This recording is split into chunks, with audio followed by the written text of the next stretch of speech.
Friends, आज हम लोग प्रेजेंट कंटिन्यूअस टेंस सीखेंगे। प्रेजेंट कंटिन्यूअस टेंस को प्रेजेंट प्रोग्रेसिव टेंस भी कहा जाता है। किसी भी टेंस को सॉल्व करने के लिए उसकी पहचान की जानकारी होना आवश्यक है, तभी हम किसी टेंस को सॉल्व कर पाएंगे। प्रेजेंट कंटिन्यूअस टेंस की पहचान होती ही वाक्य के अंत में रहा है, रही है, रहे हैं आदि शब्द आते हैं। अफर्मेटिव सेंटेंसेस बनाने के नियम। ही, सी, इट तथा एक वचन की संज्ञा सिंगुलर नाउन के साथ इज लगाकर मुख्य क्रिया की फर्स्ट फॉर्म के अंत में आईएनजी जोड़ते हैं, अर्थात प्रेजेंट पार्टिसिपल या आईएनजी का प्रयोग करते हैं। For example, he is playing football in the ground. यहाँ पर इज का प्रयोग इसलिए किया गया है क्योंकि ही एक सिंगुलर सब्जेक्ट है। उसके बाद में वर्ब के फर्स्ट फॉर्म में आईएनजी जोड़ा गया है, फिर ऑब्जेक्ट लिखा गया है। वी, यू, दे तथा बहुवचन की संज्ञाओं के साथ आर लगाकर मुख्य क्रिया की फर्स्ट फॉर्म के अंत में आईएनजी जोड़ते हैं।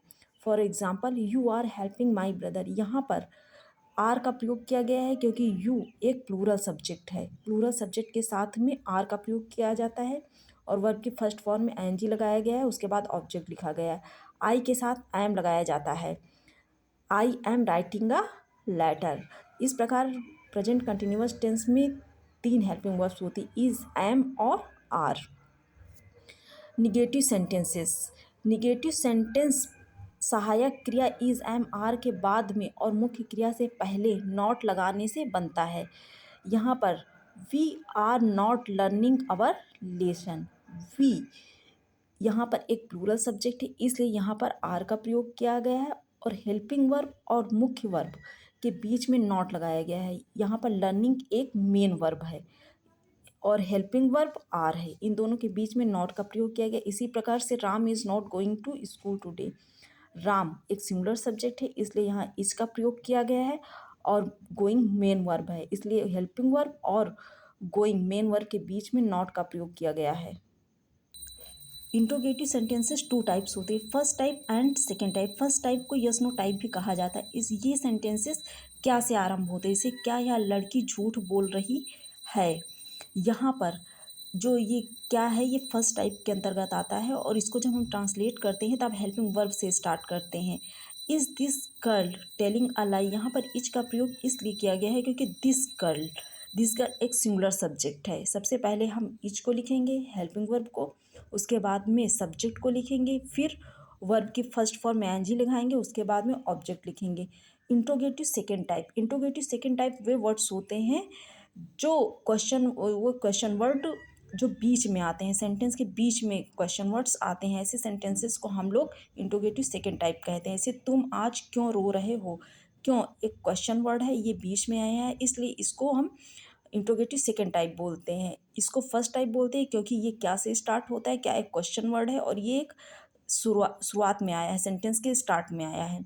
तो जब ये इंट्रोगेटिव सेकेंड टाइप होता है, जब हम इसको ट्रांसलेट करते हैं तो सबसे पहले हम क्वेश्चन वर्ड की इंग्लिश लिख देते हैं, क्योंकि इंग्लिश में वाई कहते हैं, तो वाई लिखेंगे, उसके बाद में हम हेल्पिंग वर्ब लिखते हैं। यहाँ पर आर का प्रयोग इसलिए किया गया है क्योंकि तुम एक प्लूरल सब्जेक्ट है, इसलिए यहाँ पर आर का प्रयोग किया गया। उसके बाद में सब्जेक्ट है, फिर वर्ब के फर्स्ट फॉर्म में आईएनजी है, उसके बाद में टुडे का प्रयोग किया गया है। वह अब क्या कर रहा है। इसी प्रकार से एक दूसरा सेंटेंस हम देखेंगे, क्या यहाँ पर बीच में आया है, इसलिए ये इंट्रोगेटिव सेकेंड टाइप है। जब हम इसको ट्रांसलेट करेंगे तो सबसे पहले हम क्या की इंग्लिश लिख देंगे।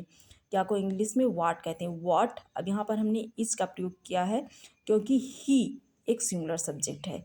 अब ये सिंगुलर सब्जेक्ट है, इसलिए यहाँ पर इज का प्रयोग किया गया है।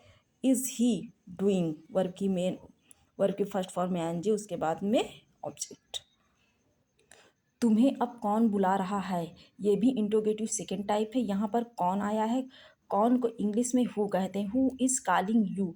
अब यहाँ पर सब्जेक्ट नहीं है तो यही हो रहा होगा कि सब्जेक्ट नहीं है तो ये कैसे बनेगा, लेकिन यहाँ पर हु ही एज अ सब्जेक्ट कार्य कर रहा है। Who is calling you now. Why is she not to washing her clothes.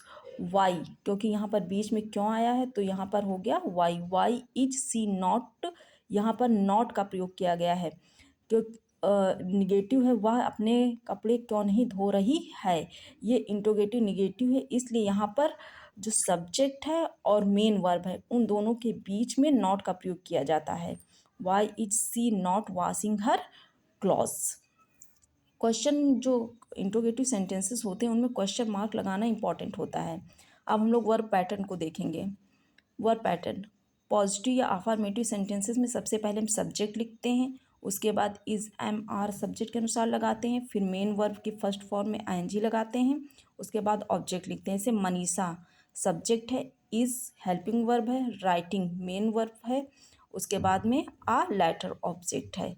अब निगेटिव सेंटेंस सब्जेक्ट सबसे पहले लिखा जाता है, उसके बाद में is am are helping verb को लिखते हैं, फिर नॉट को लगाते हैं, उसके बाद में main verb plus ING plus object. Manisha subject, is am are helping verb, उसके बाद में not, writing main verb, a letter object. Interrogative sentence interrogative जो फर्स्ट टाइप होता है उसमें सबसे पहले हम लोग इज एम आर सब्जेक्ट के अनुसार लिखते हैं, फिर सब्जेक्ट लिखते हैं, उसके बाद main verb plus ING plus object plus question mark. इसमें क्वेश्चन मार्क लगाना बहुत इंपॉर्टेंट होता है। इज मनीषा, यहाँ पर इज का प्रयोग किया गया है क्योंकि मनीषा एक सिंगुलर सब्जेक्ट है। राइटिंग मेन वर्ब के फर्स्ट फॉर्म में मेन वर्ब में आईएनजी है, अ लेटर ऑब्जेक्ट है। Sentence structure interrogative second type interrogative word की सबसे पहले हम लोग इंग्लिश लिख देते हैं, इंट्रोगेटिव वर्ड लिखते हैं, फिर इज एम आर सब्जेक्ट के अनुसार लिखते हैं, प्लस सब्जेक्ट लिखते हैं, प्लस मेन वर्ब लिखते हैं, मेन वर्ब के फर्स्ट फॉर्म में आईएनजी लगाते हैं, ऑब्जेक्ट लिखते हैं या एडवर्बल्स जो होते हैं उनको लिखते हैं।